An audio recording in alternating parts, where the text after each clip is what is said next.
Hey guys, welcome to IndieLoop.com, your social loop for all things independent. Today we got a special episode for you. We're going to talk to a good friend of mine, James Burns, who has a film out in theaters about his life. It's called Jamesy Boy. We're going to find out what inspired this film and what he's doing next. And we're also going to talk to one of his good friends who is helping him with his latest project, Revolving Doors. So come follow me, guys. Let's go talk to him.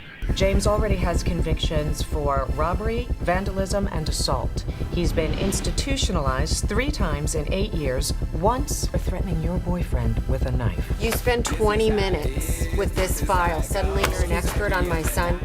I ended up getting locked up when I was 13, and I was locked up in New Jersey. And when I came home, that's where Jamesy Boy picks up. And I got mixed up with the wrong crowd. I ended up getting charged as an adult. I was sentenced to 12 years. I did just shy of 5 years on that. Came home when I was about 19, going on 20. You know, it was really difficult for me to readjust again and find my place in the world. On this film, got some pretty big names. James Woods, Ving Rhames, Mary Louise Parker, just to name a couple. What was that like to have them to, star in your film? Working with them and sharing my story with them was it's an honor. They didn't have to do this film. We had a smaller budget, but I think that they read the screenplay and they really believed in the project, and that's why they did that. A lot of people out there would like to know, and I understand this question, why you? What makes your story so inspiring in the fact where they want to write a film about it? The only difference between me and so many other kids out there is the fact that I had an opportunity to be heard. My story isn't necessarily unique in a way. I mean, it's in a lot of ways. There's so many kids out there who are going through the same struggle. But that's the point of the film as well, because these people don't have a voice. Right. They're lost in the system. They're like ghosts in the system. Other people being able to relate to this story and being able to draw inspiration from that, I think that's the greatest thing that came about this film. Really amazing relationships have been forged. Trevor White, again, he's like my big brother. He's my mentor. Also, Michael Trotter. I'm grateful for him to be a part of my life and be able to help me share my story. I wouldn't have met Robbie Merrills, I don't think, if this movie came about. And Robbie's been a crucial part of what I've been doing and like a creative force in my life. My cousin's now fiance is friendly with the director and producer of Jamesy Boy, and knowing that I was studying film, invited me. It basically told me that I would get the opportunity to go on a real featured set and shadow a director and a producer. And to me, never actually having worked on a set before, that just really blew my mind. And really the person who I knew right away that I wanted to talk to the most was this guy.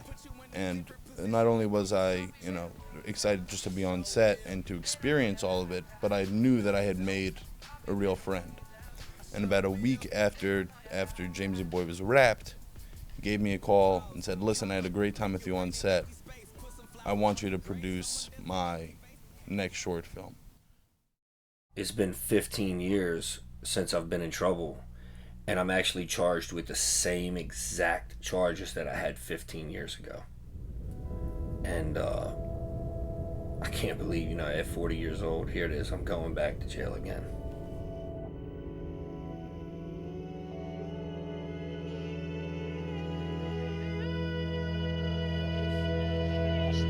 Revolving Doors is basically about 3 different guys who are in different phases of the justice system.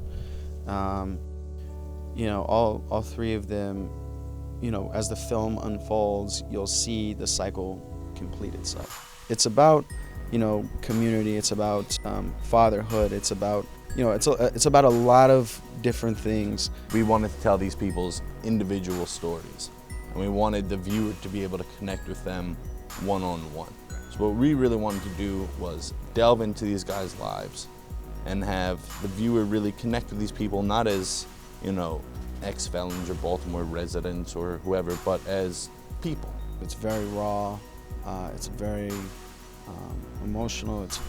Most of all, it's not a message film. It's about taking responsibility. It's about being an individual rather than a label as an ex-convict or an ex-felon. It's about being a person, and that's what we really want from this film. We want individuals to be able to connect with other individuals and not just say, oh, he's an ex-convict, he's never going to do anything good with his life, he's never going to change, because that's not the way the world is.